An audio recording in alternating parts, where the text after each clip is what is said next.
No matter what speech you're giving, there's a general format that you need to follow when preparing your speech. It's not a highly classified secret really, but when you're starting to write your speech, you should be bearing this in mind. You need a beginning, a middle, and an end. Remember, you are working towards a limited time frame, so it's a good idea to factor that into your planning at this stage. If you take a basis of 5 minutes for the speech, in total, you have 30 to 45 seconds to introduce yourself. It should take you no more than 10 to 15 seconds to finish out the toast at the end, which gives you anywhere from 4.5 minutes to 4 minutes and 45 seconds to get your stories out. Remember, you will be pausing for laughs, for applause, and possibly some tears, so that will need to be factored in too as you're planning your times. The beginning. Even if everyone knows who you are and why you're there, it's always a good idea to introduce yourself and give a quick backstory as to why you are giving a speech in the first place. This simply sets the tone for the next few minutes and gives an indication to the guests of what they can expect from you.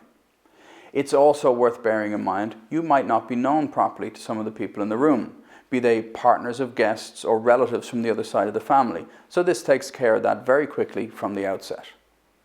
Opening with a joke is usually a good idea, but practice this first. We'll get into more about practicing your speech later. And make sure that it's a pretty tame joke that isn't going to cause offense or put people on the back foot for the rest of the speech.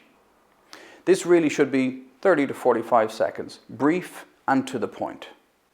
Another great way to start is to thank people and get a round of applause from the guests for that person. You will be leading that round of applause and immediately gets the guests in a jovial mood and gives you a quick confidence boost. A compliment is another great way to get this going. Traditionally, this is for the bride, but you can extend it to more people or the venue or something else more personal to the wedding. The middle. Now is the time to get into the anecdotes or stories about the happy couple from your relationship with them. It is entirely acceptable for you to have notes at this point to make sure you don't forget any details. So don't worry about feeling like you have to learn this whole thing off line for line like you're giving some wooden monologue from a school play. As a rule of thumb, if you're going to be telling a moving story and a funny story, have the moving story first and let everyone feel the emotion before bringing back the smiles to end out your speech. Ending on an emotional high note can affect the later speeches and leave an unease if people haven't been brought back into the room as such. So while it's completely acceptable to move everyone with your story, it would be best rounded out by ending with a joke, even a bad one, or bringing people back to how you hope the couple are going to be as happy as they are today for a very long time. I'll talk more about memorable and moving lines in another video, so I won't dwell on the point here. Remember, your time limit is 5 minutes maximum, so you need to make sure that your stories are well paced and you're able to get through them if you have more than one or two. You're there to be entertaining, not to drone on about the life story of whoever's in the anecdote. Get to the point quickly and move on to the next part. This will take practice, but we'll get to that later. The end.